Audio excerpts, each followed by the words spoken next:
Bonsoir à tous et merci d'être des nôtres pour un autre entretien avec Guy Parfait-Songué. Ce soir, le docteur Guy Parfait-Songué, enseignant à l'université pendant de longues années, l'université de Douala et dans d'autres établissements également.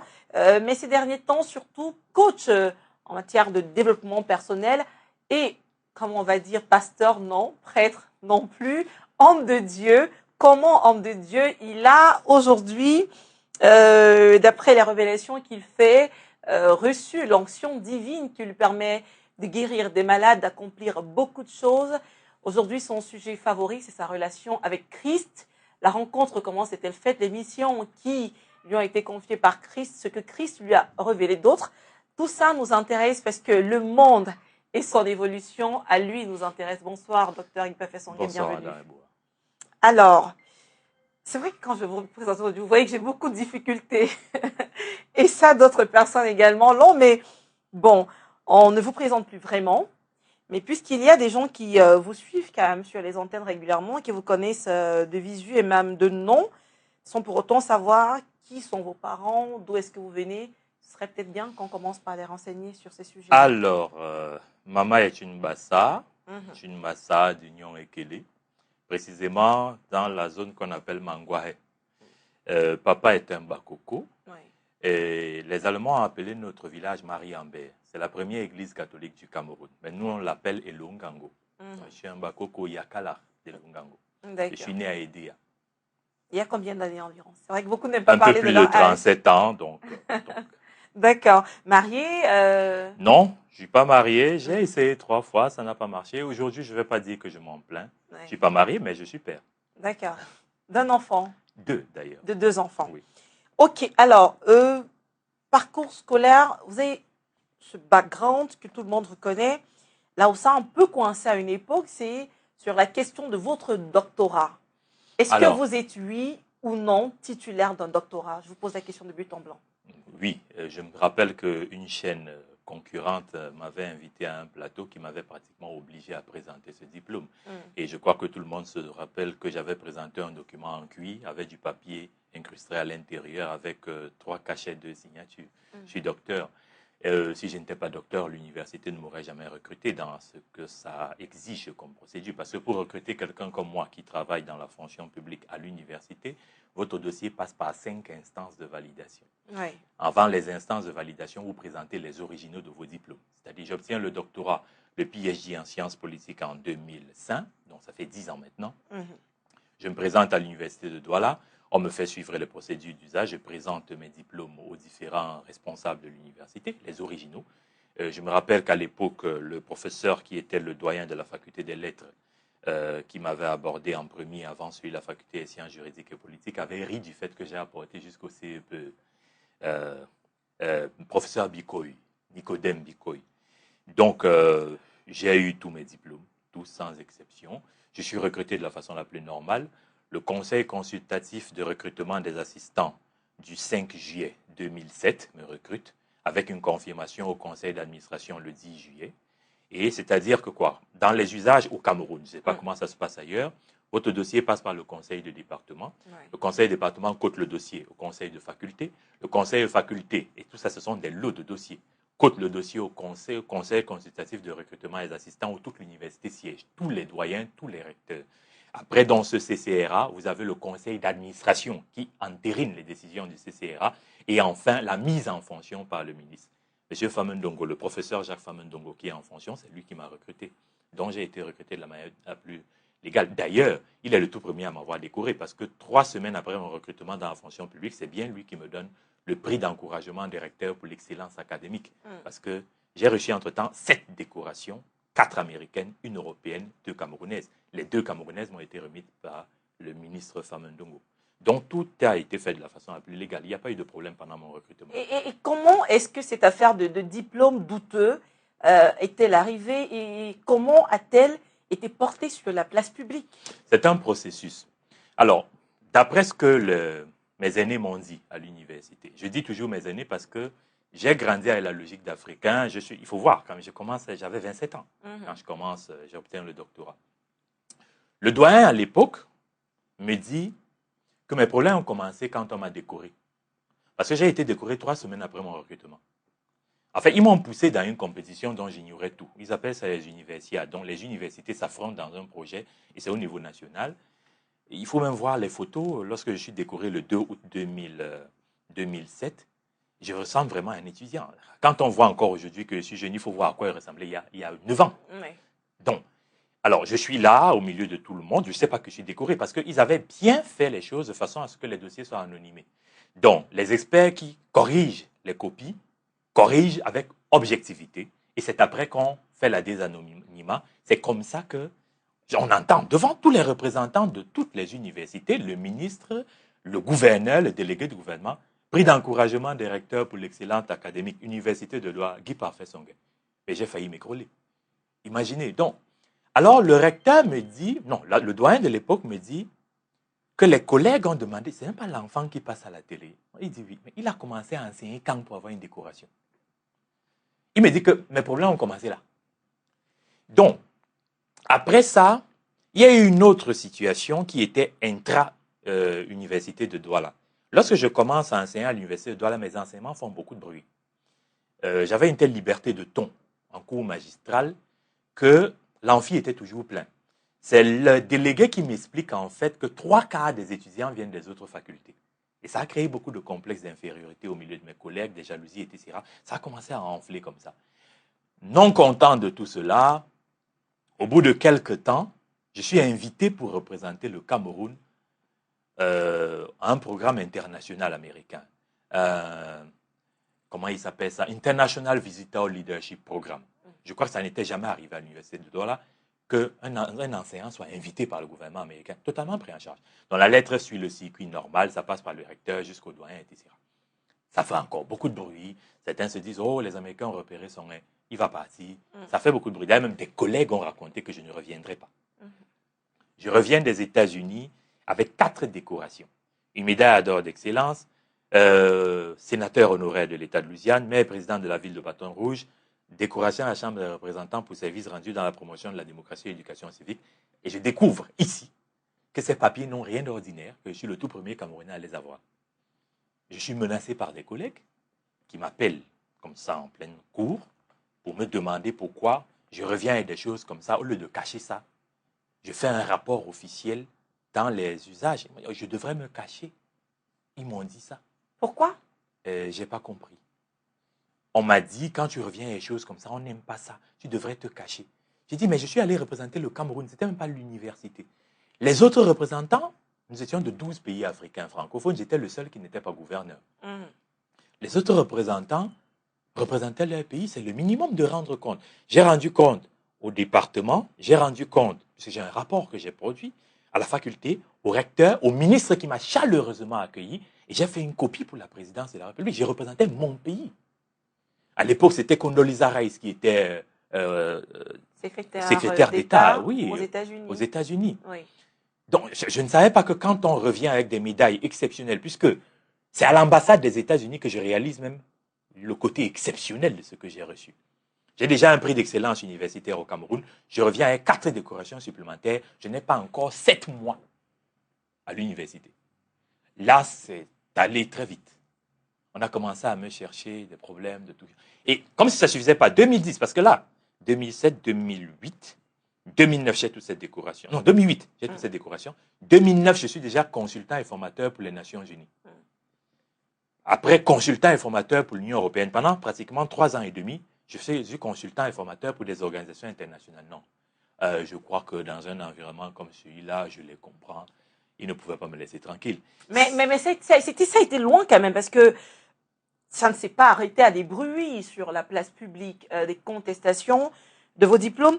Et déjà, petite parenthèse, vous le dites, à 27 ans, vous aviez ce diplôme. Et l'établissement, c'est le Madison International Institute oui. des États-Unis. Effectivement. Et vous l'avez eu en ligne.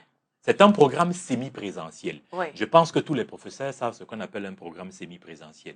Vous avez une partie de cours par correspondance et le reste, c'est la mobilité. La mobilité était assurée par le programme NETED des Nations Unies, le PFIF Consortium de l'OTAN et le programme Europass de l'Union européenne, dont j'ai beaucoup voyagé. C'était un programme semi-présentiel. Oui, mais l'institut en question, aujourd'hui, est-ce qu'il a été remplacé par un autre? En fait, le Madison International Institute a acheté l'IRERI, l'Institut des relations internationales et européennes, qui avait un siège en France, à Paris, qui avait un siège au Royaume-Uni et un autre à Budapest en Hongrie. Donc c'était une institution qui avait 3 pôles. Et nous, en fonction des pays, les Sénégalais, les Algériens, les Canadiens, on était rattachés à un pôle. Donc, le Madison achète l'IRERI, c'était en 2010, je pense en fin 2010. Et entre-temps, on n'a pas eu de problème. Écoutez, il y a au moins 20 Camerounais qui ont eu les diplômes après moi dans cette institution. Je suis le tout premier à avoir le doctorat là-dedans, mais il y en a. Je crois qu'il y a une dame qui a eu le master avant moi dans la même institution. Le problème n'est pas là. Donc, ça veut dire que c'est vérifiable. Oui, c'est vérifiable. L'Institut existe toujours. Mais est-ce que vous avez été radié de l'université, de l'enseignement? Je suis toujours enseignant à l'université de Douala. Oui. Je vais vous dire, parce que ça, c'est très intéressant que vous posez cette question. Pour radier un fonctionnaire, il faut une faute lourde. Or, de faute lourde, je n'en ai commis aucune. Il se trouve que la stratégie a été de faire croire qu'on m'avait chassé. D'un côté, bloquer ma carrière et faire croire qu'on m'a chassé. Le fond du problème, il faut aller loin dans cette affaire pour savoir le fond du problème. Le fond du problème, c'est qu'il a été impossible à l'administration universitaire d'accepter cet ordre. Lorsqu'on pose le problème, le vrai problème qu'il pose n'est pas le problème de doctorat. Oui. C'est le problème de licence qu'il pose. J'ai eu un problème de licence à l'université de Douala, un problème que vous pourriez trouver des milliers de fois chez des Camerounais. Le problème est très simple. J'ai ces papiers jusqu'à aujourd'hui. La même université, dans la même filière, m'avait attribué 2 matricules. C'est-à-dire, j'entre à l'université en 1996. En 1997, dans la même filière où j'étais, en chimie, au département de chimie de la faculté des sciences de l'université de Douala, le département m'attribue un nouveau matricule comme si je viens d'entrer à l'université. J'ai les 2 cartes d'étudiant jusqu'à aujourd'hui. Et à partir de là, ça devient une acrobatie pour moi de composer. Pourquoi est-ce qu'il était difficile de composer pour moi? Chaque fois qu'il faut que je compose, mon nom se retrouve en année inférieure. Et comme à l'époque, il y avait un désordre incroyable, l'ancien recteur m'avait dit, il n'y avait pas que la faculté des sciences qui avait ce désordre, il y avait la faculté des sciences économiques. Personne ne travaille à reconstituer mes notes quand je compose. C'est-à-dire que pendant 3 ans, je marche après l'administration, le système informatique, pour que quand j'ai composé, qu'on reconstitue mes notes. À cause de cela, lorsque j'entre à l'IRERI, eux, ils m'inscrivent en master, mais pour ça, il faut qu'ils vérifient si j'ai la licence. Ils lancent une enquête. Le doyen de l'époque, Enamankwan, leur dit, on a la licence, mais on a un problème de tenue de système informatique. Surtout que l'université camerounaise avait changé le système. On est parti du système d'UV au système de... Ils ont changé plusieurs fois. Et le cas camerounais particulièrement, on avait eu ça dans plusieurs universités, parmi lesquelles l'université de Douala, où les cellules informatiques étaient des lieux de fraude, dont les notes des enfants disparaissaient. Là, en dehors même du fait qu'il y avait un problème de tenue de notes, il y avait un problème de fraude. Je me rappelle à l'époque, il y a eu une période où le chef service informatique a été limogé pour la fraude. Moi, je n'ai jamais voulu amener cette affaire sur le plateau parce que je me disais toujours, si je parle de cette affaire, il y a des parents qui vont se reconnaître. Oui. Parce qu'ils vont reconnaître les cas de leurs enfants qui ont dû abandonner l'école à cause des bêtises de l'université. Moi, je voyais toujours ça comme un risque de soulèvement populaire parce que moi, en tant qu'enseignant, j'ai traité de tels cas. Un enfant est inscrit normalement. Son père a payé la pension. L'enfant compose. Son nom n'apparaît nulle part. J'ai vécu ça en tant qu'étudiant. Je l'ai vécu en tant qu'enseignant. Amener puisque j'avais toutes les preuves. C'est quand ils sont allés loin. Pourquoi ils se sont retrouvés coincés? C'est quand j'ai sorti les papiers. Je leur ai dit, vous ne pouvez pas vous en sortir. C'est l'université qui a tort. Voici, vous m'avez attribué 2 matricules. Mais alors, on veut comprendre, quand vous dites qu'ils ont fait tout pour renvoyer dans l'opinion l'idée selon laquelle vous aviez été radié alors que ce n'est pas en leur pouvoir. Première question, de qui est-ce que vous parlez? Deuxième question, cette sanction qui depuis août courant 2015 a été publiée, de qui vient cette sanction? Et est-ce qu'en dépit du fait qu'il n'ait pas les pouvoirs, ça ne compte pas? Est-ce que vous continuez d'enseigner? Bien, il faudrait que vous voyiez la situation telle qu'elle est. Pour radier un enseignant d'université, il faudrait qu'on ait des éléments pour l'exclure. Oui. Et pour l'exclure, il faudrait qu'un conseil d'administration siège sur son cas. Il faudrait au minimum qu'il y ait un conseil de discipline. Il n'y a pas un seul élément qui puisse me permettre de me convoquer à un conseil de discipline. Ça, c'est la première chose. Deuxième chose, l'université de Douala a conçu, le 2 juin 2010, ce qu'on appelle en droit une mesure conservatoire qui devrait permettre d'enquêter sur mon parcours. En droit, une mesure conservatoire fait 90 jours.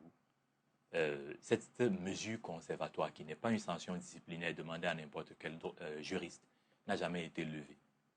C'est-à-dire que quoi? Je jouis d'une situation exceptionnelle, je suis payé par la fonction publique, mon salaire passe, mes primes passent. Ce pourquoi je suis payé, je ne le fais pas, c'est-à-dire enseigner à l'université. On vous l'interdit? Oui. Qui vous l'interdit? Mais tant qu'ils n'ont pas levé là, le papier qui dit qu'ils doivent enquêter. C'est le ministère qui vous a... Non, écoutez, l'administration est stratifiée. Oui. C'est le doyen qui m'a écrit pour dire qu'on doit enquêter sur mon parcours. Entre-temps, mes cours sont arrêtés. Oui. Entre-temps, il n'y a plus jamais aucune note à l'intérieur du système universitaire qui me redonne le droit d'enseigner. Or, comme cette note n'est pas une sanction disciplinaire, je n'ai aucun problème. De l'autre côté, le ministre a signé en ma faveur plusieurs papiers. Il a signé un papier qui demandait qu'on me libère pour les études postdoctorales. Il a signé un autre papier qui demandait que l'on me serve par rapport à un certain nombre de démarches intra-universitaires. En fait, il a signé beaucoup de papiers en ma faveur, entre-temps, pendant qu'il y avait cette mesure-là. C'est-à-dire parce que, d'après ces papiers qu'il a signés, il me reconnaît comme enseignant-chercheur à l'université de Douala. Le seul problème qu'il y a avec cette note, c'est qu'elle a bloqué ma carrière depuis 6 ans. Et aujourd'hui, je me réserve toujours ce droit. Je suis dans une position telle que le jour où ils vont commettre une erreur, j'attaque tout le monde. Parce qu'il faudra justifier comment un dossier de changement de grade qui a été déposé en 2009 n'est jamais arrivé au conseil consultatif, à la commission de changement de grade. C'est-à-dire qu'administrativement, je les tiens, juridiquement, je les tiens. Moi, j'ai aucun problème. C'est-à-dire que la position que j'ai, puisque j'ai écrit au président de la République et j'ai fait ampliation à tout le monde, pour qu'on comprenne les insuffisances du ministre de l'Enseignement supérieur d'un point de vue administratif, qu'on comprenne les insuffisances de l'Université de Douala d'un point de vue administratif. Je me rappelle encore que l'ancien recteur qui vient de partir, le professeur Dieudonné Oyono, quand il a vu le dossier, lui, il se disait que c'est un dossier administratif, il ne voyait pas le problème dans le dossier. Puisqu'on ne peut pas prouver que je n'ai pas de diplôme, puisque toutes les vérifications ont eu lieu.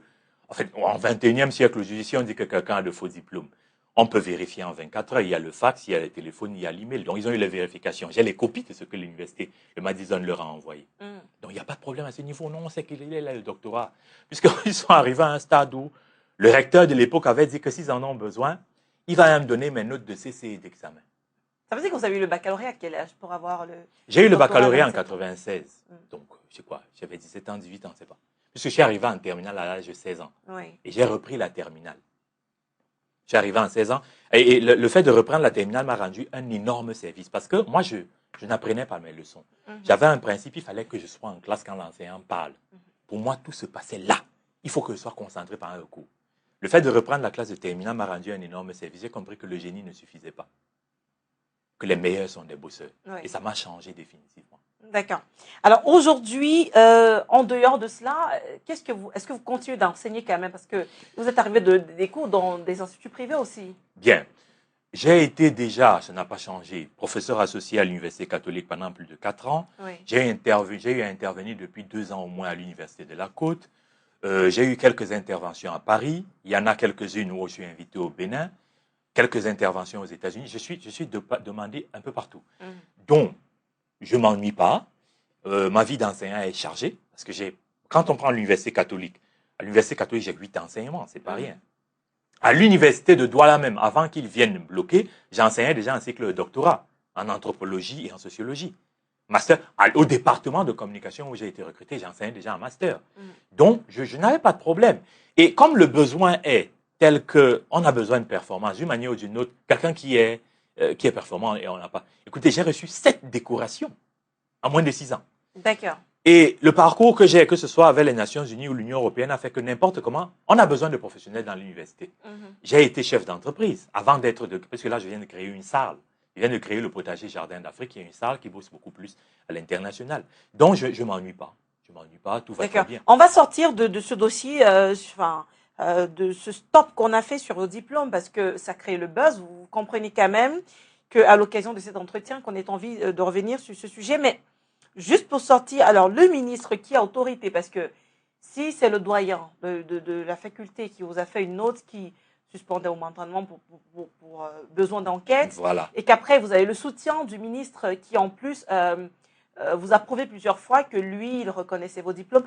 Pourquoi, du haut de sa posture, n'a-t-il pas pris des mesures tout simplement pour que le doyen rétablisse la vérité et que vous, Mais vous parce que commenciez... lui-même, d'après ce que j'ai appris, a encore écrit des notes contraires. Mhm. C'est-à-dire qu'il a écrit des notes à ma faveur 2 fois.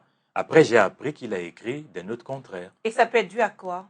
Vous voulez que je sois honnête? Oui, carrément. C'est pour ça qu'on vous a là devant nous. C'est pour ça, pour l'honnêteté. Je pense que je fais sérieusement peur au gouvernement de ce pays. Je leur fais peur parce qu'ils ont un argument qu'ils m'ont expliqué. Parce que j'ai travaillé pour ces gens au noir pendant longtemps. Ils m'ont exploité de toute façon pendant longtemps sans jamais me payer. Beaucoup, à plusieurs niveaux. Ils savent que je sais beaucoup de choses sur le fonctionnement réel de l'État. Ils ont un problème avec le fait que je sois, et ça c'est une expression centrale chez eux, incontrôlable. Au Cameroun, la question de la contrôlabilité est une question centrale. Plusieurs personnes dans les services de renseignement m'ont dit, chaque fois qu'on écrit sur toi au chef de l'État, on conclut toujours par incontrôlable et on met ça en gras pour qu'ils sachent qu'il ne faut pas miser sur toi. Parce que lui, comme nous tous, on a besoin de gens contrôlables. Toi, tu es dangereux. On ne sait pas dans quoi te mettre. Un conseiller du président m'a dit, il m'a dit ça, il n'était pas en cachette, il me dit, on t'a surveillé pendant plus de 5 ans, on ne sait pas qui tu es. Oui. Je dis, je ne comprends pas, Excellence. Il dit non, le problème qu'on a avec toi, c'est qu'on ne te comprend pas, on ne sait pas qui tu es. On n'arrive pas à comprendre d'où tu tires cette autorité. Je lui dis, mais je suis juste un enfant de Dieu, vous voulez quoi? C'est quoi la réponse, ça n'est pas assez clair. Donc le problème de le contrôler. Vous êtes, à moins qu'il y ait des choses que vous ne disiez pas clairement, vous êtes un enseignant. Votre travail, c'est de dispenser des cours aux étudiants. Si vous dispensez ces cours, vous n'êtes pas non plus un homme politique. Vous êtes connu en tant qu'enseignant. Vous n'êtes pas un adversaire politique. Qu'est-ce qu'on veut bien pouvoir contrôler chez vous? Il y a 2 choses. Ils sont sûrs d'une chose. Si on me laisse longtemps devant des enfants, je fabrique une masse critique capable de bouleverser le système. Ils sont sûrs de ça. À cause de l'autorité que j'ai dans la parole. Oui. Ça, c'est le premier élément dont ils sont sûrs et pour lequel ils me craignent. Deuxième élément pour lequel ils me craignent, ils m'ont exploité longtemps. Ils savent que j'ai des secrets. J'ai géré des secrets dans ce pays que même des ministres en fonction n'ont pas. Et pendant 5 ans, je sais beaucoup de choses. Des secrets dangereux pour votre vie, finalement? Oui, puisqu'ils ont essayé de m'assassiner plusieurs fois. Comment? On a envoyé des gens me tuer. Ils étaient armés? Oui. Je suis resté caché pendant 3 mois, puisque on avait donné l'ordre de me tuer. À cause d'un dossier sur lequel j'étais tombé, je n'étais pas censé savoir certaines choses. Un gros dossier de détournement de plusieurs milliards, dans lequel étaient impliquées beaucoup de hautes personnalités. En dehors de ça, ils m'ont exploité dans plein de choses. J'ai évité à ce régime un coup d'État. Je ne parle pas au figuré. C'est-à-dire que j'étais la personne qui avait l'information sur le coup d'État. Et qui a donné, en quelle année? En 2013. Oui. Qui donne l'alerte sur le fait qu'un coup d'État se prépare. J'avais le dossier complet. Qui organise le coup d'État? Pourquoi? Quel est le comité? J'avais un dossier de plus de 36 pages. C'est moi qui négocie pour annuler le coup d'État. Ils m'ont abandonné. On n'essaierait pas d'en savoir plus pour votre sécurité parce que... Ne vous en faites pas pour moi. Oui. Ils ne peuvent rien me faire. D'accord. Et c'était des gens du gouvernement qui voulaient faire le coup d'État? C'est plus que ça.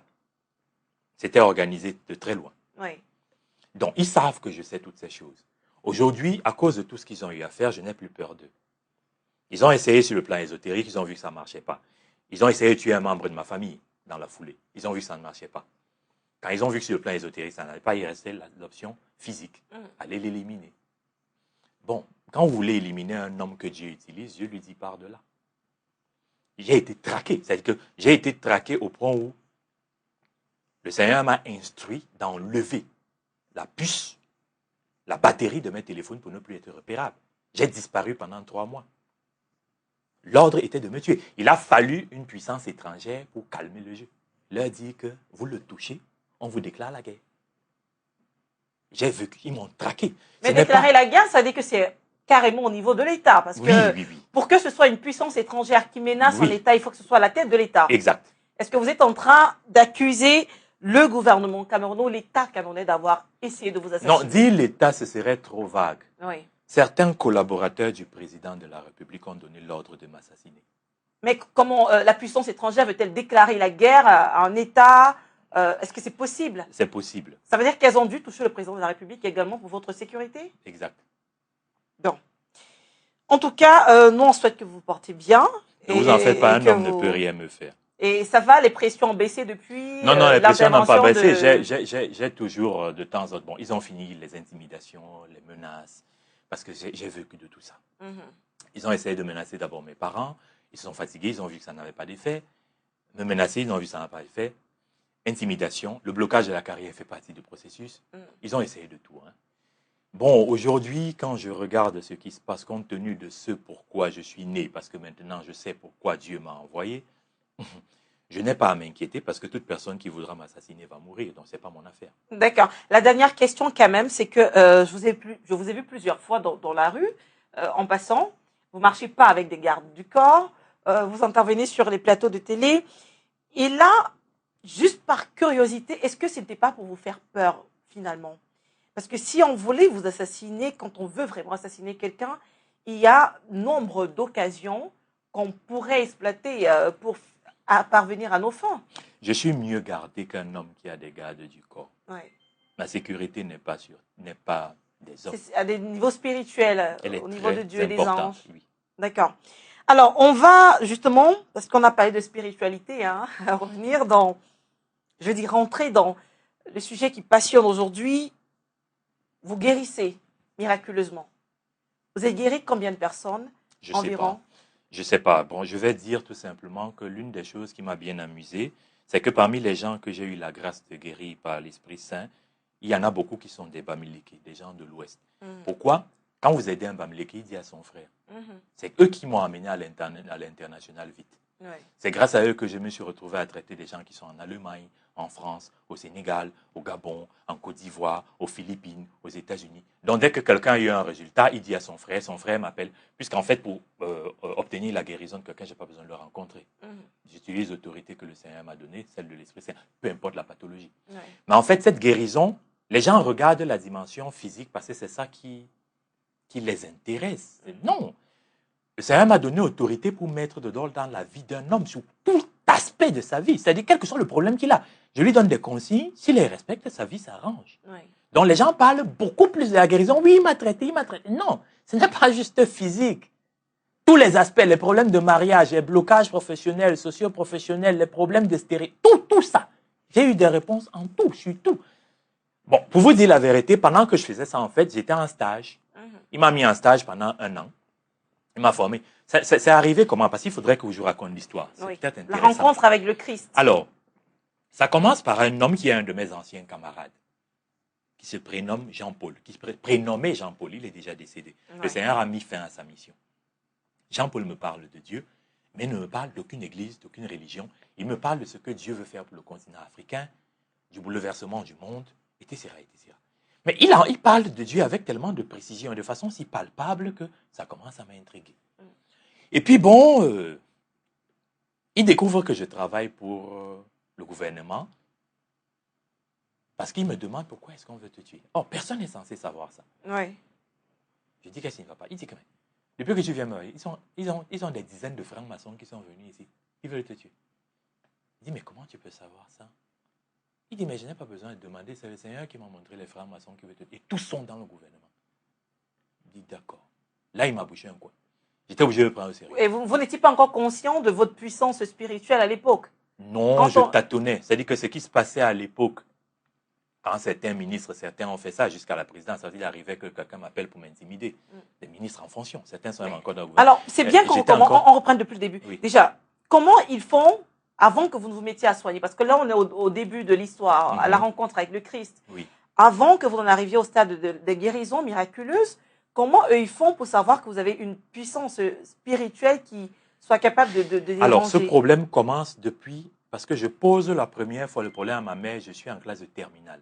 J'ai 17 ans, ma mère me dit, il ne faut plus que je réagisse comme ça. On lui a dit, je n'avais pas 4 mois qu'il y a quelque chose chez moi. Une voisine lui a dit, cet enfant est négrant. Pas une voisine, une femme qui cherchait la voisine. J'étais un bébé, j'étais dans le berceau, la femme dit, le temps qu'on lui donne l'orientation quant à où est la voisine qu'elle cherchait, elle ne connaissait pas la maison. Elle dit, madame, le bébé, il est grand. Ma mère dit que qui? Elle dit, le bébé. Elle dit, le bébé est grand comment? Elle dit que cet enfant est très grand. J'ai entendu ça plus de 20 fois. J'ai tout entendu. Je préfère ne pas aller dans les détails. Mais pour la synthèse, on va dire, les gens ont toujours dit, cet enfant, il est grand. Il y a toujours Il y a eu quelque chose, bon. Il voyait en vous il ce voit, que vous ne voyez pas. Il voit ce que moi je ne savais pas, Ouais. ce que je ne voyais pas, ou ce que je pourrais soupçonner à force d'entendre. Mhm. Alors, quand ce Jean-Paul, que beaucoup de gens ont connu, parce qu'il faisait des miracles, me donne un programme de prière, après 3 semaines, je commence à voir des anges étant éveillés comme étant endormis. Après environ 90 jours, le Seigneur envoie une femme dont je savais qu'elle a le don de prophétie, comme l'apôtre Paul en parle dans 1 Corinthiens 12 et 1 Corinthiens 14, me dit, Guy Parfait, je t'ai donné l'Esprit Saint et tu ne l'utilises pas.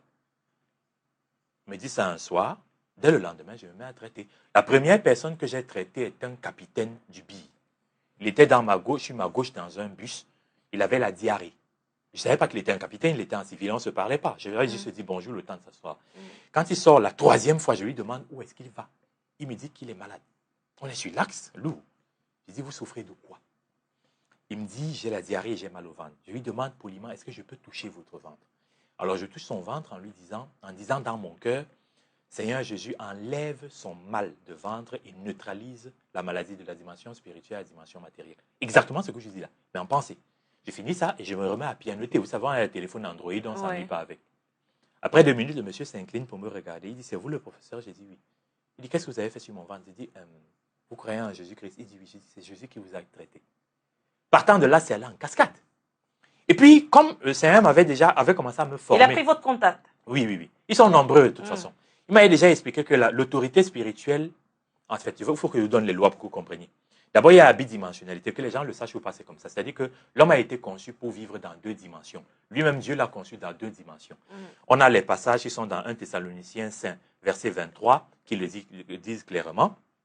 Verset 26, Jacques 2, 26 aussi, qui le permet de comprendre le rapport entre l'âme et l'esprit. Et Genèse 1, verset 26 à 27, qui permet de comprendre que l'homme lui-même est esprit.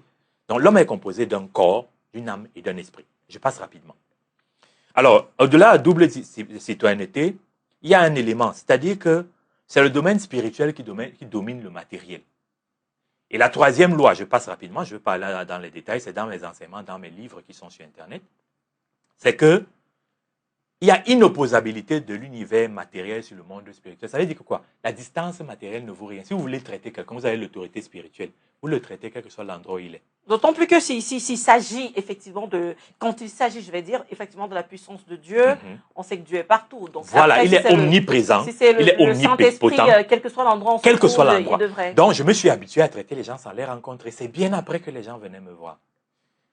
Et surtout que j'avais reçu comme instruction, dès que le don s'est allumé, de ne jamais prendre de l'argent. C'est allé très vite parce que les gens savaient qu'ils sont règlement. Quelle est la maladie la plus grave que vous avez traitée? Alors, les cas les plus explosifs, c'est les cas de possession et d'envoûtement que des gens avaient amené chez Tibi Joshua et ça n'avait pas marché. On m'a amené ça. Dans des cas graves où des gens faisaient des transes, etc., ils étaient possédés, marchaient avec une colonne d'esprit de mort, etc., étaient arrivés à des situations où ils n'arrivaient plus à avoir une vie normale. Donc, des gens possédés, envoûtés pendant 20 ans, 22 ans. Ou des cas graves où vous avez des individus qui ont une colonne vertébrale totalement tordue. Et puis, il y a guérison. Les 2 radios montrent la colonne d'avant et celle d'après. On dit non, ça ne peut pas être la même personne. Les cas de sida, les cas de diabète, les cas de cancer. Oui. Il y a un des cas de cancer qui m'amuse jusqu'à aujourd'hui. Jusqu'à aujourd'hui, la fille n'est pas jamais venue me voir. Elle est dans un quartier voisin du mien. C'est son beau-frère qui m'avait appelé pour dire, vraiment, je ne sais pas si tu peux faire quelque chose. Ma belle-sœur a une tumeur cancéreuse au sein gauche. Je dis à son frère, tu lui donnes le téléphone. Je cause avec la fille, je lui dis, tu vas guérir. Donne-moi ton nom. Elle me dit son nom, je dis, ok, je veux que tu saches que tu vas guérir. Je donne un programme de prière, tu vas le respecter. 2 semaines après, son beau-frère me dit, mais je ne comprends pas les femmes. Ma belle-sœur est guérie, elle ne te cherche pas. Je dis, comment ça? Elle dit, mais j'ai remarqué qu'elles sont allées à l'hôpital avant-hier. Je leur demande, mais vous étiez faire quoi à l'hôpital? Elle me dit, le cancer a disparu. Il n'y a plus rien dans le sein. Mais la personne qui a enlevé le cancer, elle appelait au moins pour lui rendre compte. Bon, en même temps, moi, ça ne m'étonne pas. Le Seigneur m'a dit, tu ne t'attaches à personne. Oui. Tu restes dans le service et tu sers. Les gens m'ont appelé 24 heures sur 24 heures. C'est-à-dire, on m'appelait à 1 heure, 2 heures, 3 heures, 4 heures. Je décrochais le téléphone comme si je suis éveillé. Je lève la main, j'active le traitement et puis je me rendors. J'ai fait ça pendant longtemps. Pour qu'on arrive au stade où on est là, que j'ai mis dans mon site internet le traitement de toute maladie humaine, c'est parce que le Seigneur, lui, il a d'autres priorités. Il ne veut pas qu'on me prenne pour un marabout, qu'à chaque fois on m'appelle, que les gens aillent suivre la procédure, ils guérissent d'eux-mêmes, qui n'est plus à me rencontrer. Et pourquoi c'est vous que le Seigneur a choisi? Alors, ça, ce que vous posez comme question est très intéressant. Pour vous aider à comprendre jusqu'à quel point cette question n'est pas facile à satisfaire, vous allez demander pourquoi il a choisi Abraham, vous allez demander pourquoi il a pris Jacob, pourquoi Isaac, pourquoi Moïse, pourquoi Paul, etc., pourquoi Daniel, non. Vous devez savoir que les envoyés de Dieu ont une caractéristique. Tous. Ce ne sont jamais des individus que monsieur tout le monde pourrait attendre comme élu. Oui. Jésus lui-même a grandi dans la maison, ses frères étaient surpris. Il n'y a que sa mère et son père qui savaient qui il était. Ses propres frères étaient surpris. Je me réclame, le Seigneur m'a choisi pour faire son travail. Il m'a expliqué qu'il fait de moi la priorité, quel que soit tout le reste que je suis capable de faire, parce que je fais presque tout par la parole. Je dois être un instrument d'enseignement. Il m'a choisi. D'abord, il m'a choisi. Ensuite, il m'a formé. Il m'a transformé. Et il m'a élevé pour que je sois celui qui enseigne qui il est. Comment on fonctionne avec lui. Et comment il faut l'aimer. Comment le servir. C'est pourquoi il m'a mis au-dessus de toute considération d'église ou de religion. D'accord. C'est la question que j'allais poser. Quelle est la religion dans laquelle vous pratiquez? Aucune. Je ne vais pas à l'église. Pourquoi? C'est une instruction qu'il m'a donnée. Parce que d'abord, il va détruire toutes les églises. Il me l'a démontré d'abord en vision. Il m'a montré ça de plein de façons. Il m'a donné les textes, parmi les textes que j'ai à l'esprit. Si vous lisez Ésaïe 34, oui. Il décrit comment il va tout détruire. Il m'a dit, j'ai des paquets de révélations, qu'il jure par lui-même. Dieu jure. Il nous interdit de jurer, mais lui jure. Il jure par lui-même qu'il viendra un moment où aucune de ces structures qu'on appelle l'Église ne restera pierre sur pierre. Il va les détruire toutes afin qu'ils soient adorés en vérité et en esprit. Donc, ça veut dire, là maintenant, parce qu'il y a des chrétiens qui nous écoutent, il y a des gens de toutes les obédiences religieuses, mais là, je préfère parler des chrétiens parce qu'on parle du Christ. Vous leur dites, quelle que soit la religion dans laquelle vous vous trouvez, que vous soyez pasteur ou simple pratiquant, Christ a un sérieux problème avec l'Église aujourd'hui. Voici les 4 reproches qu'il fait à l'Église, à toutes les églises sur terre. Encore qu'il m'a donné une statistique qui m'a vraiment inquiété. Il me dit, sur 1000 personnes qui disent me servir sur cette planète, une seule est bonne.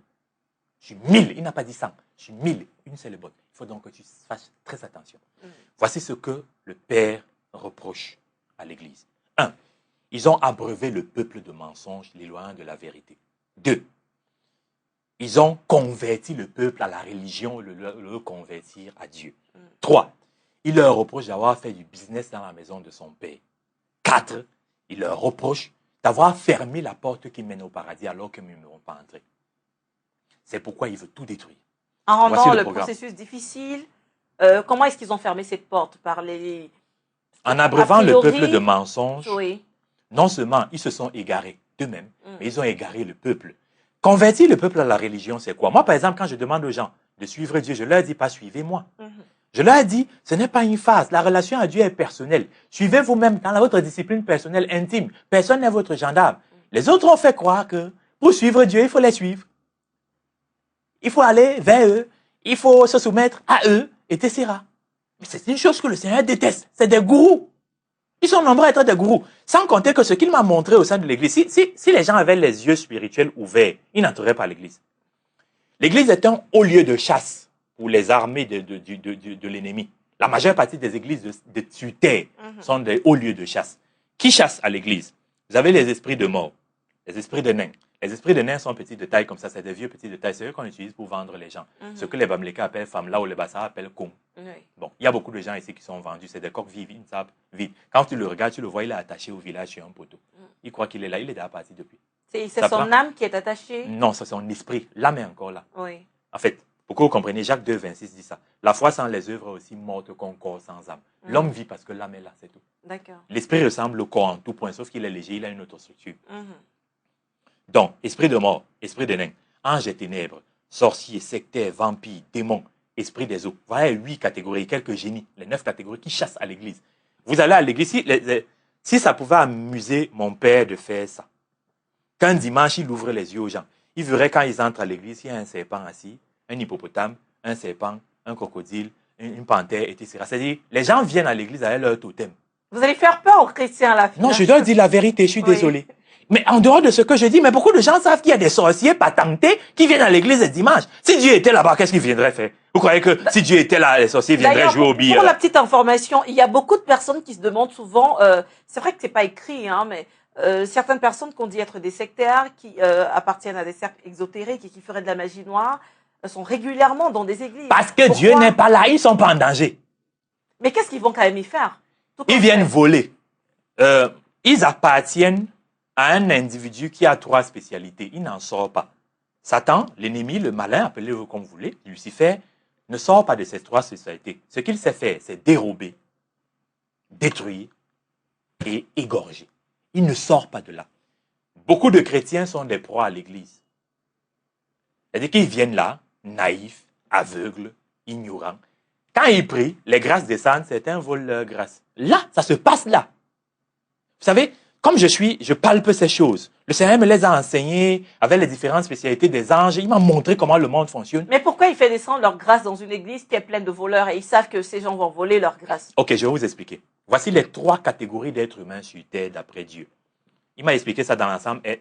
Parce que tout ce qu'il m'a enseigné est presque mathématique. C'est pourquoi quand je dis à quelqu'un, fais telle chose, je sais qu'il va guérir. Si après 2 semaines, il ne me raconte pas un miracle, je sais qu'il n'a pas respecté les consignes. C'est les mathématiques. La science de la connaissance de la vérité est plus proche des mathématiques que n'importe quoi. Alors, voilà. Il me dit, prends l'ensemble R. C'est facile à enseigner même à quelqu'un qui n'a pas eu le niveau 3e. Tu as de moins l'infini à plus l'infini. De moins l'infini à 0 exclu, tu as les enfants du diable. C'est-à-dire ceux qui ont des pactes avec lui. Même si tu leur montres le Christ en face, ils vont dire qu'on sait, on reste ici. Les sorciers, les grands sorciers, sectaires, etc., et tous les démons que j'ai décrits. À 0, tu as les esclaves du diable. C'est-à-dire qu'ils sont ces esclaves, mais ils ne savent pas. Contrairement aux autres, eux, ils sont dans le service passif. Les autres sont dans le service actif. Oui. C'est chez eux qu'ils volent les grâces. Et c'est en volant les grâces chez eux qu'il enrichit ses enfants. C'est chez eux qu'il rend malade. Il vous rend malade quand il veut. Il tue vos enfants quand il veut. Il détruit vos business quand il veut. Il tue vos parents quand il veut. Il détruit vos foyers comme il veut, etc. C'est là où il chasse. Donc, beaucoup d'êtres humains sont sur terre. Dans leur imagination, ils sont avec Dieu. Mais ils ne savent pas qu'ils sont seulement dans leur imagination avec Dieu. Ils sont à la portée du diable. Et la 3e catégorie, c'est 0 exclu plus l'infini. Un enfant de Dieu, le diable ne peut pas le toucher. Ce n'est pas possible. Les gars qui font la sorcellerie dans ce pays un peu partout, s'ils musclent même, s'ils sont 10 000, ils disent on va aller abattre son gars, ils ne vont jamais arriver. Mais je ne dis pas les choses en l'air, je le dis publiquement parce que je suis équipé. Et je n'ai pas besoin de me défendre parce que je suis gardé, très bien gardé. Et comme ils n'ont pas vite compris, beaucoup sont morts bêtement. Il y a des sorciers, des sectaires, qui sont morts à essence de vous oui, savoir. bêtement. Ils n'ont pas compris, il ne faut même pas venir. Je parle fort parce que personne ne peut me toucher. On ne peut pas m'avoir donné une mission planétaire parce que je suis celui qui doit enseigner qui est Dieu. Il ne s'agit pas de moins que ça. Qui est Dieu? Comment fonctionner avec lui? Comment le servir? Comment l'aimer? Et puis, il m'a dit ceci. Mon père m'a dit, ta sécurité, c'est mon affaire. Tu n'as même pas à t'en préoccuper. Ceux qui me voient ne parlent pas. Il y a des gens ici dehors qui ont les dons allumés, le don de prophétie notamment, qui est le don de l'esprit le plus répandu. Quand ils me voient, ils ne parlent plus. Parce qu'ils ne peuvent même pas. Quand ils se posent des questions, mais ça c'est qui? Est-ce que c'est possible qu'un homme ait reçu autant de choses? D'accord. Donc je n'ai pas peur. Alors là, on va continuer. Vous parliez des puissances, des ténèbres, vous parliez des anges. Et là, moi, on a envie de savoir, un peu partout sur Internet, il nous est pratiquement impossible aujourd'hui de nous connecter sans entendre parler, je ne sais pas si c'est un concept, si c'est la vérité, des Illuminati. On entend beaucoup parler, on nous parle de la colonisation du monde par le mal, avec ce que vous avez comme puissance, avec vos conversations avec le Christ, on aimerait savoir. Est-ce que c'est vrai cette affaire d'Illuminati? En quoi est-ce que ça consiste? Qu'est-ce que c'est? Est-ce que les humains devraient avoir peur? Voilà ce que je vais dire aux hommes qui m'écoutent.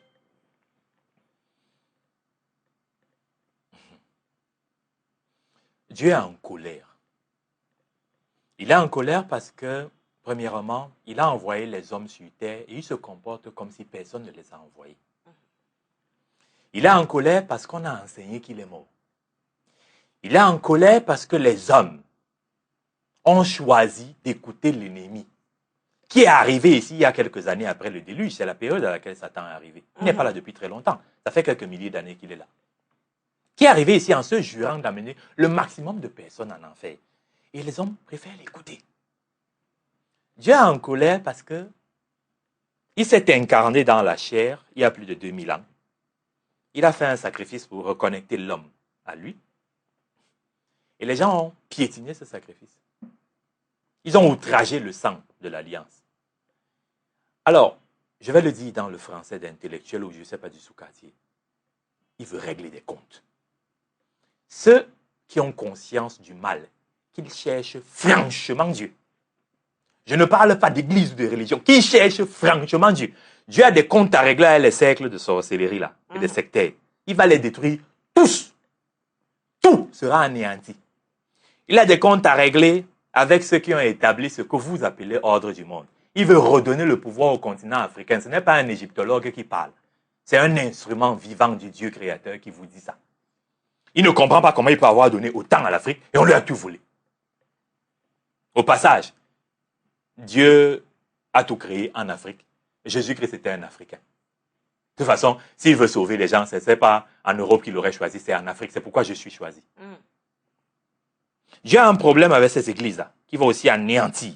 Il a un programme prioritairement, aussi sur les 6 ministères, 4 sont des ministères de destruction. Il y a un qui est un ministère de guérison complète. D'où les 9 promesses que j'ai mises dans mon site internet. Que les gens sachent que ce n'est qu'un pan. Il n'y a pas que la guérison des pathologies. Il n'y a pas que la protection. Il promet 9 choses. Tout est référencé. Que les gens n'aient pas peur. S'ils cherchent véritablement le Dieu créateur, qui est Jésus-Christ, sans considération d'église ou de religion, ils seront protégés automatiquement. D'accord. Qu'ils n'aient pas peur. Ok, on a un autre débat sur la chrétienté. C'est l'authenticité de la Bible.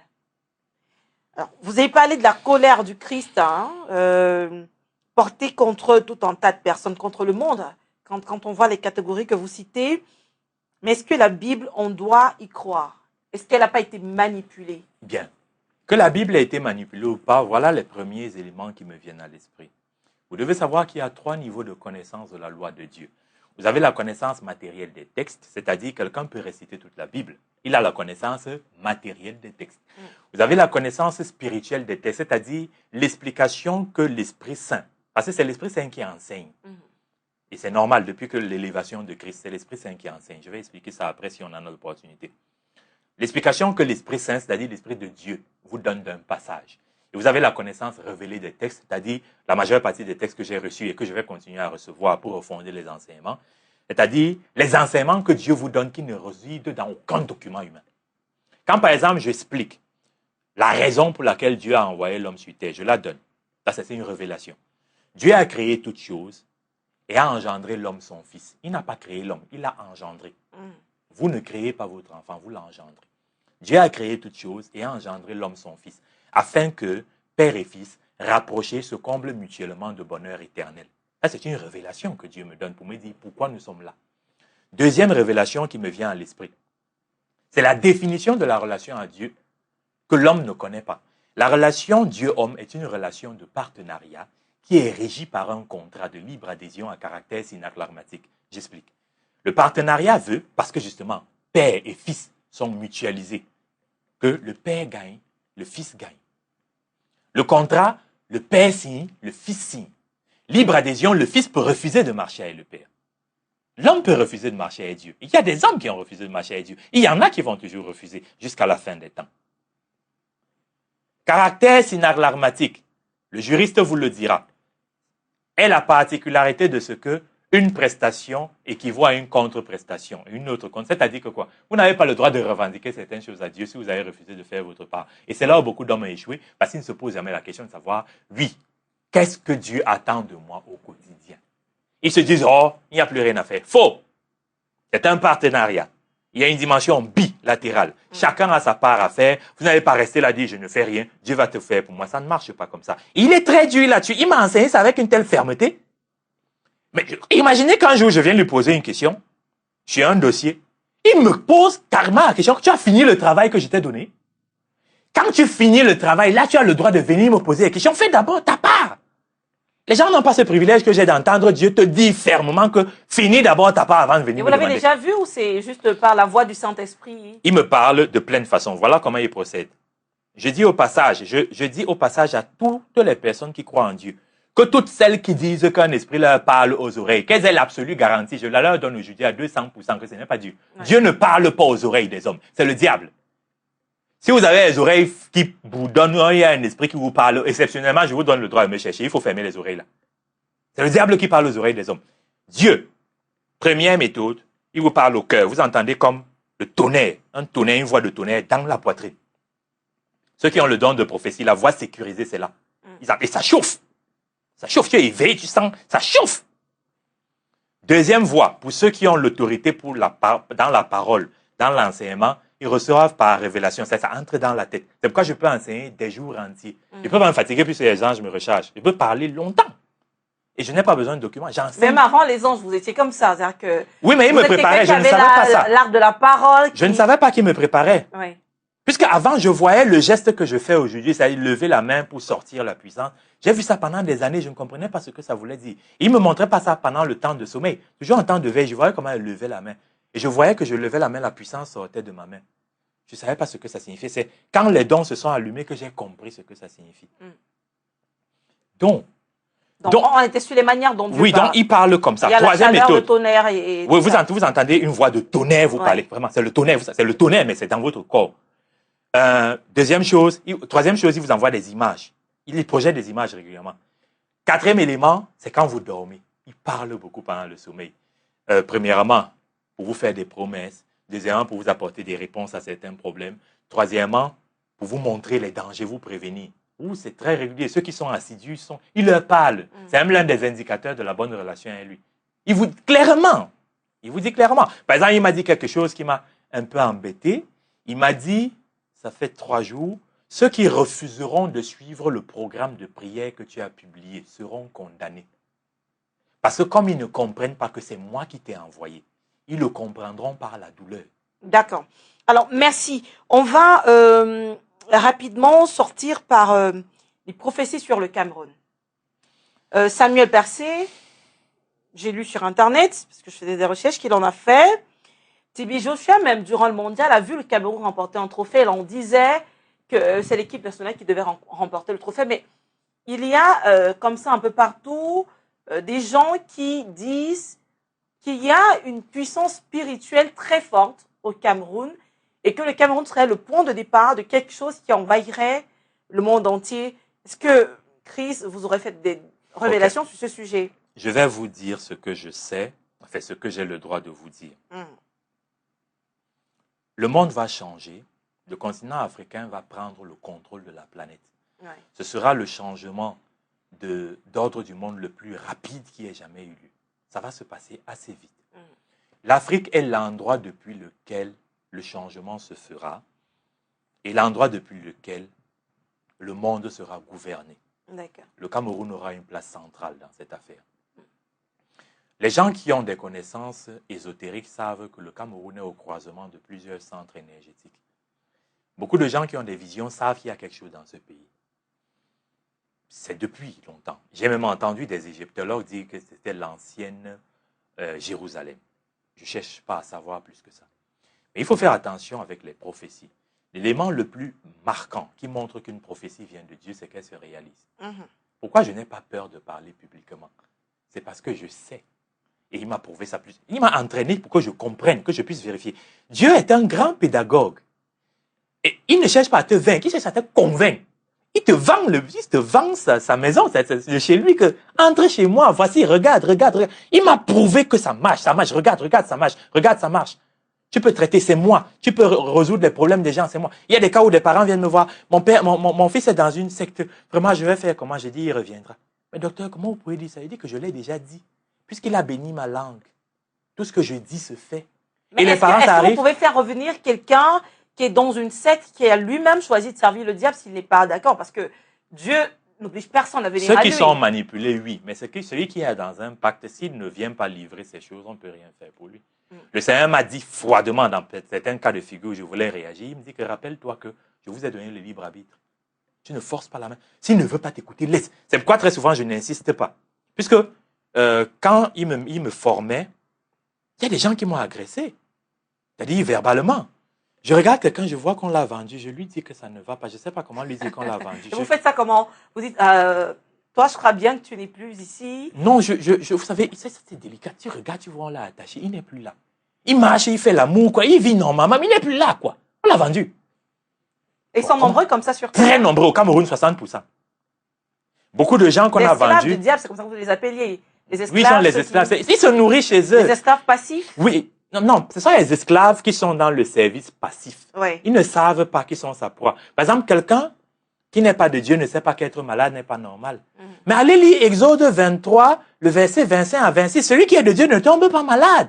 Il n'a pas de stérilité, il n'a pas d'avortement. Dieu remplit ses jours. Moi, je ne peux pas tomber malade. D'ailleurs, même l'une des choses que les gens remarquent, c'est que je suis en train de rajeunir. Si on me voit, on voit mes photos d'il y a 5 ans, même les vidéos. Je suis en train de rajeunir. Pourquoi? Ils ne comprennent pas pourquoi je suis en train de rajeunir. Alors, merci, ça c'est... On a vraiment envie de parler de ça avec vous parce que c'est plein de surprises. Le docteur Guy Parfait-Songhé, qui encore il y a quelques temps ne parlait que de sciences politiques et autres choses. Oui, mais faites attention, faites attention. Oui. Mon père veut que j'apprenne beaucoup. Oui. Même les sciences politiques, là, tout ça, parce qu'il voudrait, parce que j'ai commencé à le faire, en fait, il veut m'utiliser parce que je ne suis qu'un instrument pour que je montre les limites des enseignements universitaires afin que les enseignements soient refondés. D'accord. Donc, en plus, il vous envoie maintenant conquérir également, enfin, bouleverser un tout petit peu les milieux universitaires. Ça a commencé. Si vous lisez le livre que j'ai dans mon site internet, Vie affective et performance socio-professionnelle, je montre déjà les limites de la médecine. Si vous voulez, je vous donne cet exemple. Les médecins du monde entier ne savent pas que l'homme est conçu corps, âme et esprit. Donc, qu'est-ce qui se passe? Il se trouve qu'ils ont développé une expertise sur le corps physique qui n'est qu'un vêtement. L'homme lui-même est esprit. Or, le corps physique n'étant qu'un vêtement, je prends un exemple. Si j'ai une blessure ici, au genou, et vous venez nettoyer seulement mon pantalon à cet endroit, vous allez laver seulement le vêtement, vous n'avez pas nettoyé la blessure.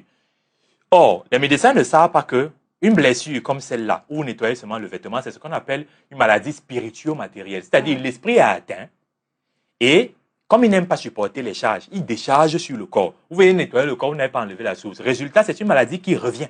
Mais quelle maladie? Parce que vous avez pris le cas de la blessure. Moi, je vous réponds en disant, par exemple, que si on est en train de marcher et qu'on glisse et qu'on se blesse, c'est clair que pour soigner cette blessure, il faut appliquer un pansement. Oui, j'étais en train de Est-ce qu'on a besoin de prières pour faire J'étais en train guérir ça? d'utiliser une figure de style. Je vais être plus précis. Voici les 3 catégories de maladies au monde. Ça n'a enseigné dans aucune école de médecine au monde. Première catégorie, les maladies spirituelles, c'est-à-dire les maladies pour lesquelles un individu est malade. On fait tous les examens, on ne voit rien. Parce qu'aucun appareil humain ne peut filmer l'esprit. Deuxième catégorie, les maladies spirituo-matérielles. C'est-à-dire les maladies pour lesquelles c'est l'esprit qui est malade, mais les symptômes sont visibles au niveau physique. Le médecin croit qu'il traite la pathologie en attaquant les symptômes. Résultat, la maladie revient au bout d'un certain temps. Troisième catégorie de maladies, les maladies matérielles. Les médecins sont compétents pour les maladies matérielles, mais le malheur de l'homme dans cette affaire, c'est que les maladies matérielles ne représentent que 30% des pathologies sur Terre. Donc les médecins du monde entier, puisque je traite des médecins, il y a des pasteurs qui viennent me voir quand ils sont dépassés, les médecins aussi qui viennent me voir, ont développé une expertise de l'accessoire. Ils traitent le corps physique qui n'est qu'un vêtement. Ils ne sont compétents qu'à 30% des pathologies qui atteignent l'être humain. Celles qui sont physiques. Celles qui sont physiques. Oui, il faut absolument aller à l'hôpital. Pas absolument. Moi, je peux traiter une maladie physique. Mais le plus souvent, qu'est-ce que nous faisons? Parce que nous, on n'a aucun problème avec les médecins. Il y a des cas où quelqu'un est malade, tu le regardes, tu vois Kali. Donc, ce n'est que physique. Va voir le médecin. Ou d'autres cas où on enlève la source. Tu regardes une femme, elle a un cancer au sein. Elle a un crabe au sein. Vous enlevez le sein, vous rentrez, lui dites rentrez voir le médecin. Le médecin dit qu'il n'y a plus le cancer, c'est juste une blessure. Oui, il y a beaucoup de femmes ici qui ont des vers dans les bas-ventres. Elles ont les règles douloureuses. Ça fait donner des traitements pour ces choses-là. Vous avez des femmes qui ont des épis de maïs. Vous avez des gens, il a mal à l'estomac. Tu regardes, c'est une cola qu'il a dans l'estomac. Ou bien une grenouille.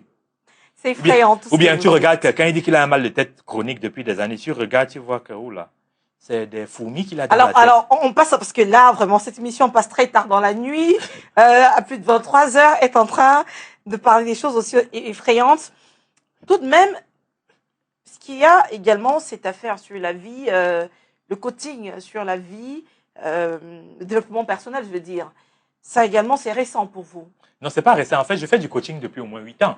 J'ai fait du coaching. J'avais d'abord un cabinet d'expertise qui s'appelait l'IANE. l'IANE qui veut dire transformation ou changement en Bakoko.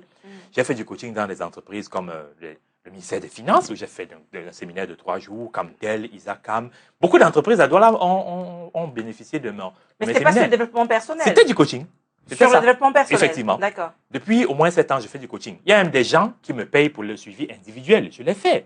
Bon, Mais c'est que le Seigneur m'a apporté une valeur ajoutée là qui est fascinante. C'est-à-dire qu'il m'enseigne des choses qui n'existent nulle part. Il me montre la source. Par exemple, là, je viens de vous montrer pourquoi le médecin n'est pas compétent pour un certain nombre de pathologies. Oui. Je peux vous démontrer de la même manière pourquoi le psychologue ne peut pas s'en sortir dans certains cas. Quand le psychologue vient faire le profil psychologique d'une personne qui, moi, je vois, c'est un ange des ténèbres qui manipule ses neurones.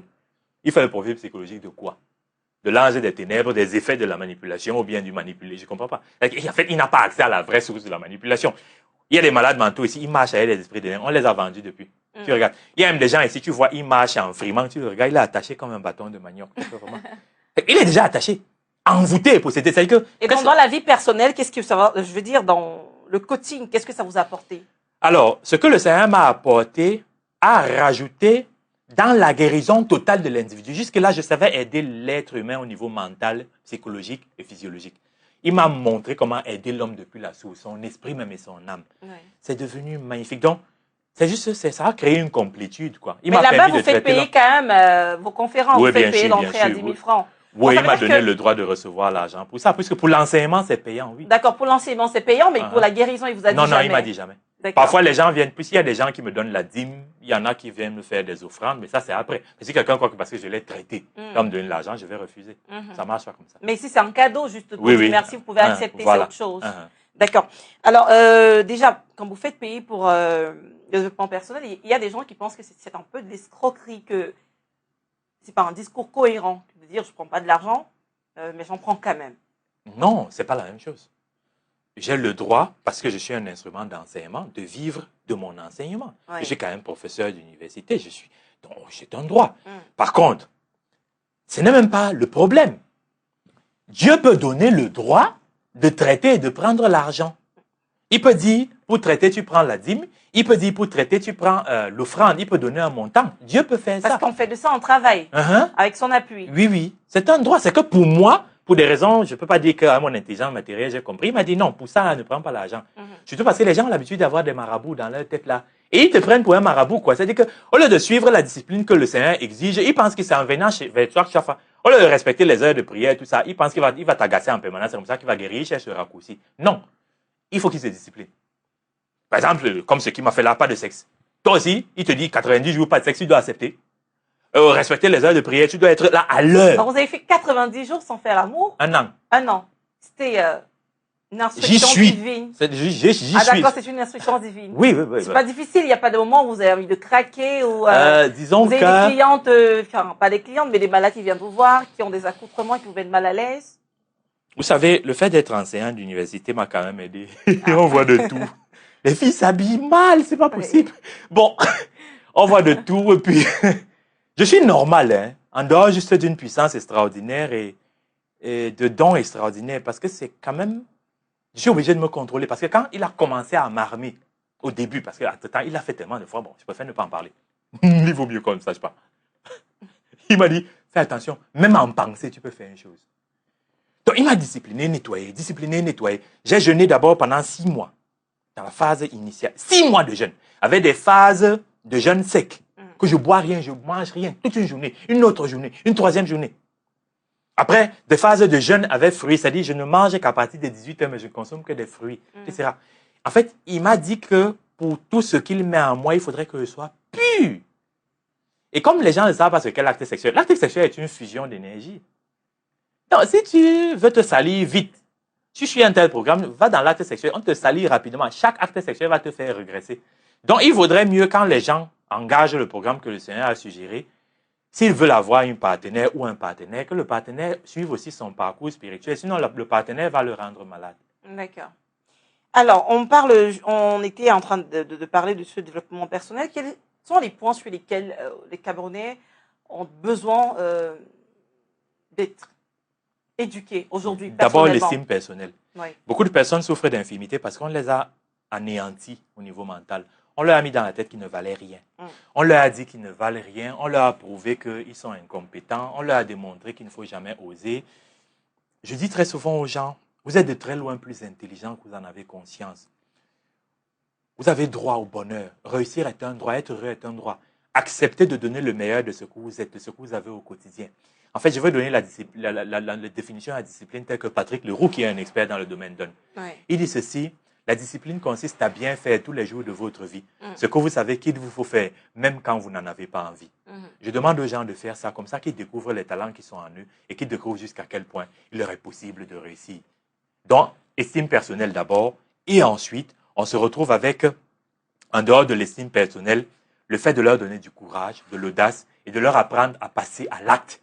Beaucoup de gens ne passent pas à l'acte, ils passent trop de temps à réfléchir. Ils ne savent pas que pour dominer la peur, il faut agir, c'est le secret. Donc c'est d'abord ça. Vous traitez l'individu en lui-même, vous traitez l'individu dans ses rapports à autrui. Il faut qu'il apprenne à la gentillesse. C'est une obligation d'être gentil. Il y a des gens qui ne savent même pas sourire. Il faut leur apprendre à sourire. Il faut apprendre à s'aimer. Il y a des gens ici, vous avez des filles, elles ont un problème à leurs fesses, un problème à leurs cuisses. Non, j'ai de grosses cuisses, non, j'ai de grosses fesses, non, mais cuisses. Non, oh là. Hein. Aime ton corps comme il est. Accepte-le, habille-toi en fonction de ça. Accepte tes seins comme ils sont. Aime ton corps comme tu es. Ce que tu n'aimes pas sur ton corps, c'est ça quand même qu'un homme vient chercher. Il vient investir pour ça. Et ose la différence. Ose bien faire. Ose agir. Voilà par exemple une chose que le Seigneur me demande de vous dire. Il dit ceci. Beaucoup d'hommes ne savent pas que bien faire leur travail là où ils sont, c'est une voie de rédemption. C'est une voie de sanctification. Beaucoup de gens ne savent pas que bien faire leur boulot là où ils sont, c'est servir Dieu. C'est autant de petites choses que j'enseigne aux gens. Et ça transforme une vie. Ils partent de la posture de spectateur à la posture d'acteur. La posture de consommateur à la posture de producteur. C'est ça. Donc, je les entraîne en allant petit thème après thème. Estime personnelle, relation avec les autres, les objectifs. Et vous durant les cours, vous dites toujours Dieu dit. Non, pas nécessairement. D'accord, donc ça veut dire qu'on peut ne pas être chrétien, voilà, prendre part à ces cours, oui, sans pour autant avoir l'impression qu'on est en train d'empiéter sur votre spiritualité à vous. Oui, mais surtout que s'il m'est permis de dire ça, les églises et religions, je m'en fous. Quand je vais aider quelqu'un qui soit musulman, peu importe, je lui dis, bon, voilà comment ça marche, voilà les règles, voilà les principes, voilà les normes. Parce que j'ai des cas de musulmans envoûtés, possédés. Bon, quand ils veulent des résultats, ils viennent me voir parce qu'ils savent que je ne vais pas leur dire de ne plus aller dans leur mosquée ou je sais pas quoi. Encore que, bon, de toute façon, moi, j'ai plus à dire que ça. Mais l'important d'abord, c'est le résultat. Quand quelqu'un, tu as le résultat, tu vois quelqu'un, tu l'as traité, il avait des problèmes. Par exemple, vous voyez quelqu'un, il marche avec un collège de scorpions ou un collège d'esprit des eaux, ou c'est pas, il y a de tout ça dehors. Et tu vois quelqu'un, il y a un esprit en lui. Comme c'est un qui m'a engueulé, il a dit qu'il ne parle pas. Bon, moi, je réponds pas au démon. J'ai seulement frappé. Donc, peu importe de quelle religion il est, je lui dis, voici les principes, voici la procédure. Moi, je fais ma part, je commence mon traitement. Mais Dieu attend que tu te disciplines. Respecte les heures de prière, sois ponctuel. Parce que quand tu es à genoux, là, en train de prier, il est là. Il ne comprend pas comment est-ce que quand on a rendez-vous avec des autorités humaines, on est à l'heure, ou on arrive avant l'heure. Quand on a rendez-vous avec lui, on le fait attendre. Il dit 5 minutes, il part. Tu as un retard de 5 minutes à l'heure de prière, il part, il t'écoute plus. Il m'a dit ça comme ça. Bon, c'est des choses qu'on nous enseigne pas. Donc, les gens ne savaient pas que quand ils se mettent à genoux pour prier, Dieu est en face. Alors, concrètement, maintenant, pour se résumer, parce qu'aujourd'hui, l'Afrique a des problèmes d'eau. L'Afrique a des problèmes de santé. Vous traitez, mais ils sont tellement nombreux qu'il va de soi que ce sera difficile de traiter tout le monde, même s'il y a ce programme. Peut-être que le programme pourrait changer les choses, je n'en sais rien. Le programme a été conçu pour... D'abord, je l'ai mis sur Internet. Tout le monde peut avoir accès à www.guiparfaitsonguet.com. Maintenant, je suis en train de payer des interprètes pour que ce soit traduit en 7 langues. Les interprètes ont commencé à faire... Il y a l'ambition de guérir le maximum de personnes dans le monde entier. Oui. Ceux qui veulent suivre, c'est libre arbitre. Voilà le traitement. Ça, il m'a mis en stage pendant 1 an, ça a marché, on a vu ce que ça donne. On est arrivé à un stade où je n'ai plus besoin d'intervenir. La personne suit le programme. Dès que la personne suit le programme, les anges sont à sa disposition pour arranger tous les compartiments de sa vie. Il n'y a jamais eu autant d'anges que maintenant. 3 contingents d'anges sont arrivés l'année dernière. Ils sont des centaines de millions. Et ils sont extrêmement spécialisés. Les hommes sont tellement ignorants qu'ils ne savent même pas qu'ils n'ont rien inventé. Nous avons sur terre ce qu'il y a au ciel et il y a au ciel ce que nous, on n'a pas. En plus de ce qu'ils ont, que nous, on a ici. Une bonne partie n'est pas descendue à cause de notre arrogance, notre insolence, notre ignorance. On a dit que notre père est mort. Donc tu mets un enfant au monde, il dit que tu es mort. Donc, beaucoup de gens, parce qu'ils auront compris qu'il y a quelque chose chez moi, en toute liberté, en toute indépendance, en toute intimité, parce que moi, je suis pas le gendarme de quelqu'un, vont suivre le programme, vont avoir des résultats. Et par de bouche à oreille, vont dire, que ce soit des Arabes, etc., vont dire, venez suivre, ça marche, etc. Ils vont voir les compartiments de leur vie. Certains vont commencer à gagner plus d'argent, vont avoir des facilités en affaires, vont se marier alors que ça n'allait pas, vont avoir des enfants alors qu'ils étaient stériles, etc., vont guérir de cancer, myome, fibrome, etc. C'est ça. Ils vont avoir des résultats. C'est pourquoi Et entre-temps, on va continuer à coacher. En fait, tout ce que j'ai à faire, moi, c'est d'enseigner. Je suis un instrument d'enseignement. J'enseigne à travers les séminaires, j'enseigne à travers le coaching, j'enseigne à travers les cours magistraux, j'enseigne à travers les livres. Parce que là où on est, il y a un livre que je prépare, que je vais sortir en plusieurs tomes, sur l'Afrique. Puisque c'est sur l'Afrique que le Père compte. C'est sur l'Afrique que le Dieu créateur compte. Pour établir l'ordre. Non, c'est à l'Afrique qu'il veut redonner le pouvoir. Et l'ordre pour lui, c'est redonner le pouvoir au continent africain. D'accord. Alors, vous êtes combien comme ça? On va sortir par là. Vous êtes combien comme ça dans le monde? Pour l'autorité que j'ai reçue, oui, de Dieu qui... Écoutez, pour ce que je suis seul. D'accord. C'est moi qui suis le pilier central. C'est moi qui suis l'envoyé. C'est l'expression même consacrée. L'envoyé, qu'on dise envoyé spécial ou pas, c'est l'envoyé.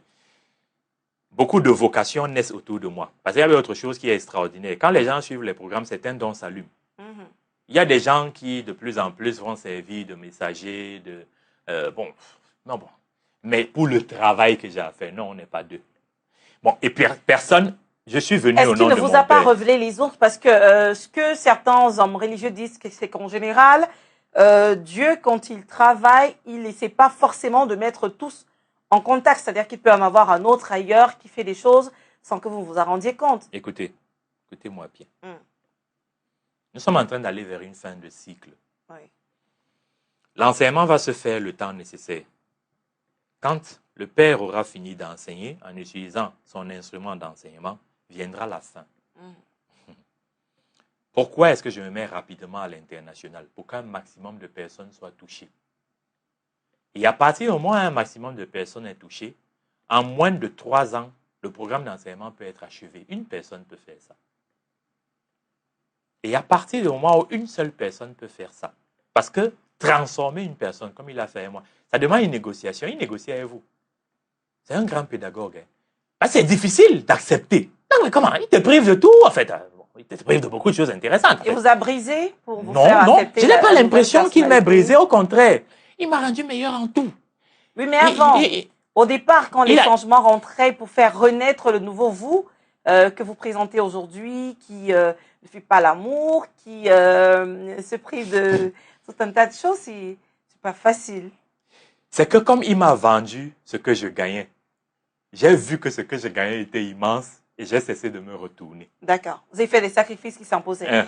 Alors, merci pour cet entretien. On va mettre en terme à cette interview, peut-être un dernier mot. Je voudrais dire à tous ceux qui m'écoutent d'écouter très attentivement les enseignements qui sont dispensés par ma voix, parce que je ne suis qu'un instrument. Et il faudrait véritablement qu'ils prennent très au sérieux tout ce qu'on donne comme programme de prière, qui se rappellent des 9 promesses qu'il y a dans mon site internet, dans l'onglet Révélation, qui se rappellent du fait que Noé avait annoncé une fin, on ne l'a pas pris au sérieux, qui se rappellent que Lot avait dit au garçon qui voulait épouser ses filles que partons, on va détruire, on ne l'a pas pris au sérieux. Le Dieu qui a détruit Sodome et Gomorrhe, qui a détruit à l'époque de Moïse, il va encore détruire. Ne plaisantez pas là-dessus. Mais est-ce que Christ est revenu? Il faut que Christ revienne pour qu'il détruise. Il est là. D'accord. Il est là. Rappelez-vous que Dieu a des principes qu'il a créés, parmi lesquels le fait de n'agir que quand le mal a atteint son comble. On y est. Le mal a atteint son comble. Dieu veut reprendre le contrôle de sa planète. Ceux qui lisent le psaume 24, le verset 1 à 3, savent qu'il est bien écrit que la terre et tout ce qui qu'elle renferme appartient à Dieu. Il veut reprendre le contrôle de sa planète. Il a des comptes à régler. Il vaudrait mieux que vous soyez parmi ceux qu'il va récupérer. Parce que tous ceux qui auront refusé d'écouter ses enseignements vont mourir. Il va les anéantir. Il n'y a aucun doute là-dessus. Merci, Dr Guy Parfait-Songhai. Merci à vous qui nous avez suivis à la maison. C'est vrai qu'on a parlé beaucoup de spiritualité dans cette émission. Il y en a certainement qui n'y ont rien compris du tout. En tout cas, quelle que soit votre confession religieuse, croyez en Dieu, bonne nuit et à bientôt.